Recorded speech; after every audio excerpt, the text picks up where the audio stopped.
warahmatullahi wabarakatuh. Selamat pagi. Pagi.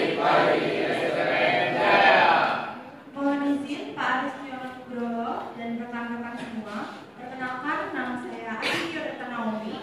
Berdirinya saya di sini sebagai moderator sesi 2 untuk mengatur, memandu, dan mengawasi jalannya diskusi ujian skripsi HAM Franklin Delano Mangoriko untuk dikaitkan dengan nilai-nilai Pancasila. Baik, penyampaian materi pertama akan dibacakan oleh rekan saya Ahmad Dwi Wibowo. Untuk penyaji dipersilakan maju ke depan untuk menyampaikan materi.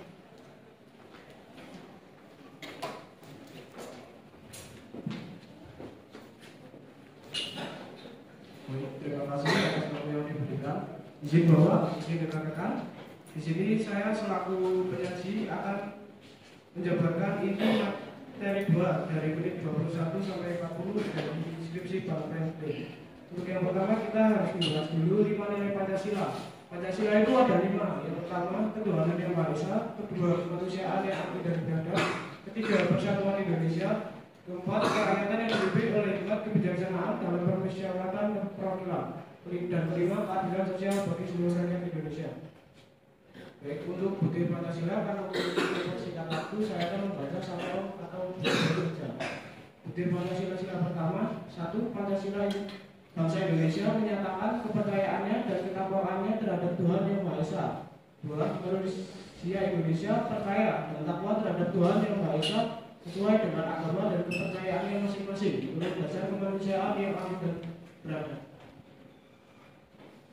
Sila kedua, 1. Mengakui dan memperlakukan manusia sesuai dengan harkat dan martabatnya sebagai makhluk Tuhan Yang Maha Esa. Sila ketiga, mampu menempatkan kesatuan serta kepentingan dan keselamatan bangsa dan negara sebagai kepentingan bersama di atas kepentingan pribadi dan golongan. Sila ketiga, sebagai warga negara dan warga masyarakat, setiap manusia Indonesia mempunyai kedudukan, hak dan kewajiban yang sama. Sila keempat, sebagai warga negara dan warga masyarakat, setiap manusia Indonesia mempunyai kedudukan, hak dan kewajiban yang sama. Sila kelima, mengembangkan perbuatan yang luhur yang mencerminkan sikap dan suasana kelembagaan dan kegotong royongan. Baik, dari video tersebut saya menemukan beberapa poin penting. Yang pertama, 1. Alasan warga yang telah memiliki sertifikat tetap diusir oleh pemilik hak wilayah. 2. Cara memutus hubungan antara pemilik tanah dengan tanahnya. 3. Dampak dari proses redistribusi tanah tidak dinikmati penerima. 4. Tujuan redistribusi tanah. 5. Syarat tanah wilayah agar bisa diredistribusi. Baik, untuk selanjutnya saya serahkan kepada moderator. Baik, itu tadi adalah penyampaian materi dari penyaji. Selanjutnya untuk pembahas 1 dipersilakan untuk maju ke depan.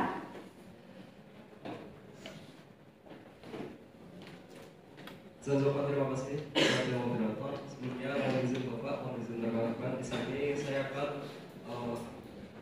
mengatakan dan menjelaskan mengenai poin-poin yang tentunya tadi dijelaskan oleh penyaji. Saya di sini akan membahas mengenai poin dampak dari proses redistribusi tanah yang tidak bisa dinikmati oleh penerima. Ini berkaitan dengan sila kelima, yaitu sila keadilan sosial bagi seluruh rakyat Indonesia. Dalam butir pertama, yaitu setiap orang yang harusnya berhak untuk mendapatkan hasil yang adil dari pengelolaan sumber daya termasuk tanah itu sendiri. Dalam redistribusi tanah dimaksudkan untuk mengurangi ketimpangan sosial dan ekonomi dengan memberikan akses yang lebih adil terhadap sumber daya tanah. Jika penerima redistribusi tidak menikmati manfaat yang seharusnya mereka terima, ini menunjukkan bahwa redistribusi tersebut tidak memenuhi prinsip keadilan sosial. Setiap individu berhak mendapatkan hasil yang adil dari redistribusi. Dan jika proses tidak efektif, maka prinsip keadilan sosial tidak terlaksana dengan baik. Lalu lanjut yang kedua, yaitu mengenai kesejahteraan masyarakat harus meningkat secara merata dan adil. Ini berkaitan bahwa redistribusi tanah harus membawa dampak positif bagi kesejahteraan penerima. Jika penerima redistribusi tidak merasakan manfaat atau kesejahteraan mereka, ini menunjukkan adanya masalah dalam pelaksanaan redistribusi. Prinsip keadilan sosial itu sendiri mengharuskan bahwa redistribusi dilakukan dengan cara yang efektif untuk meningkatkan kesejahteraan secara adil. Lalu dalam pengelolaan pembagian sumber daya harus dilakukan juga secara adil. Kaitannya bahwa redistribusi ini harus dilakukan secara adil. Jika penerima tidak mendapat manfaat dari proses redistribusi, itu memastikan bahwa semua pihak harus mendapatkan hak dan manfaat yang sesuai dengan prinsip keadilan sosial, dengan tujuan memberikan akses yang lebih baik kepada mereka yang kurang beruntung. Jika penerima redistribusi itu sendiri tidak tercapai, prinsip keadilan sosial menuntut bahwa redistribusi harus memastikan akses yang adil dan kesempatan ekonomi yang lebih baik bagi semua penerima. Lanjut, yaitu mengenai tujuan redistribusi tanah. Redistribusi tanah tersendiri bertujuan untuk mengurangi ketimpangan sosial dan ekonomi dengan membagi sumber daya tanah secara lebih adil serta meningkatkan kesejahteraan masyarakat, terutama bagi mereka yang kurang beruntung. Ini berkaitan dengan sila ketiga, yaitu sila Persatuan Indonesia. Lebih tepatnya Kebudir 22, yaitu pembangunan nasional harus dilakukan dengan memperhatikan kepentingan dan kesatuan seluruh bangsa. Tujuan redistribusi tanah itu sendiri adalah untuk mengurangi ketimpangan dan meningkatkan kesejahteraan secara merata yang mendukung kesatuan dan persatuan bangsa. Dengan memastikan bahwa tanah dibagi secara adil, redistribusi membantu mengurangi ketegangan sosial dan memperkuat persatuan nasional karena mengurangi ketimpangan antara kelompok masyarakat. Lalu, lanjut untuk yang poin terakhir, yaitu mengenai syarat tanah pelayat agar bisa diredistribusi. Ini berkaitan dengan sila. Ini berkaitan dengan sila kelima, yaitu keadilan sosial bagi seluruh rakyat Indonesia. Syarat redistribusi harus memastikan bahwa redistribusi tanah wilayah dilakukan dengan adil, memberikan manfaat yang merata dan memperhatikan hak-hak masyarakat adat. Proses redistribusi itu sendiri melibatkan pengelolaan adil, pembagian sumber daya yang adil tanpa diskriminasi untuk meningkatkan kesejahteraan masyarakat secara keseluruhan.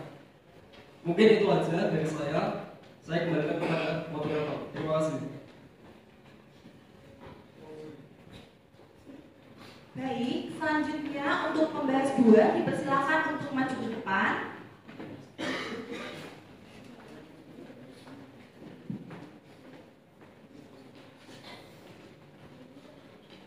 Baik, assalamualaikum warahmatullahi wabarakatuh. Bismillah.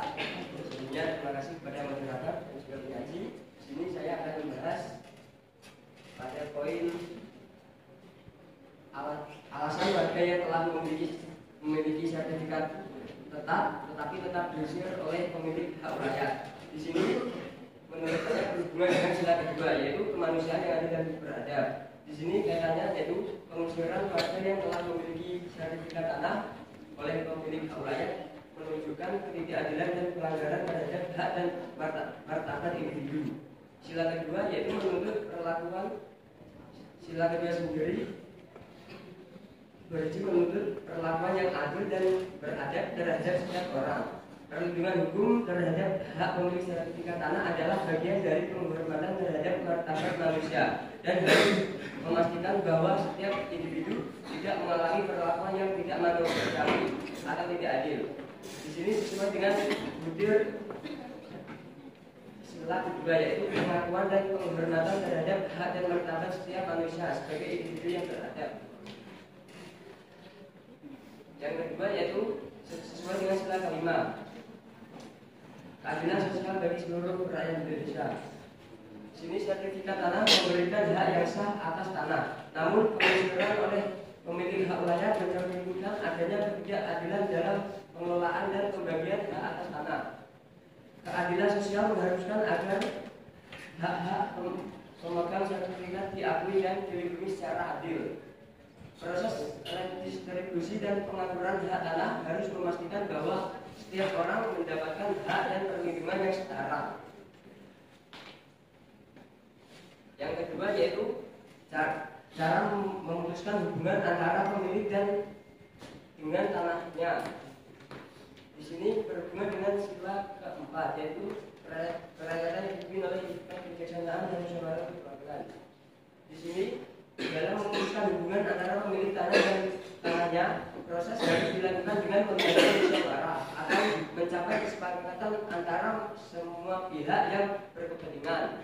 Hal ini mencerminkan prinsip bahwa keputusan yang berpengaruh pada hak-hak individu harus dibuat melalui dialog yang bijaksana dan memperhatikan kepentingan bersama. Di sini kaitannya yang kedua yaitu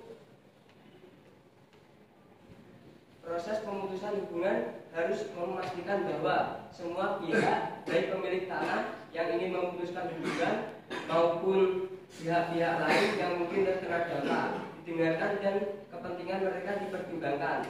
Ini memastikan bahwa keputusan diambil secara adil dan tidak mengabaikan hak atau kepentingan pihak manapun. Yang saya sampaikan, tidak ada salah kata. Mohon maaf. Wassalamualaikum warahmatullahi wabarakatuh. Baik, selanjutnya untuk menyaji dipersilakan maju ke depan untuk menyampaikan kritik dan sarannya kepada pembahas 1 dan pembahas 2.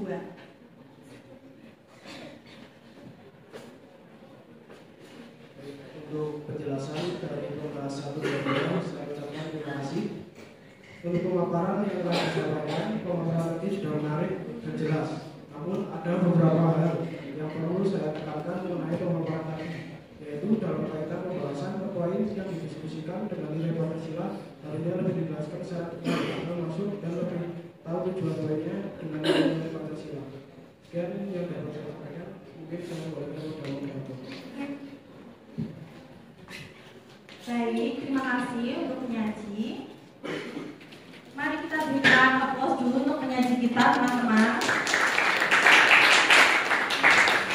Baik, semuanya, tibalah waktunya di penghujung presentasi. Saya selaku moderator untuk materi 2 mengucapkan permohonan maaf apabila ada kesalahan selama penyampaian materi oleh rekan-rekan saya. Atas perhatiannya saya ucapkan Assalamualaikum warahmatullahi wabarakatuh.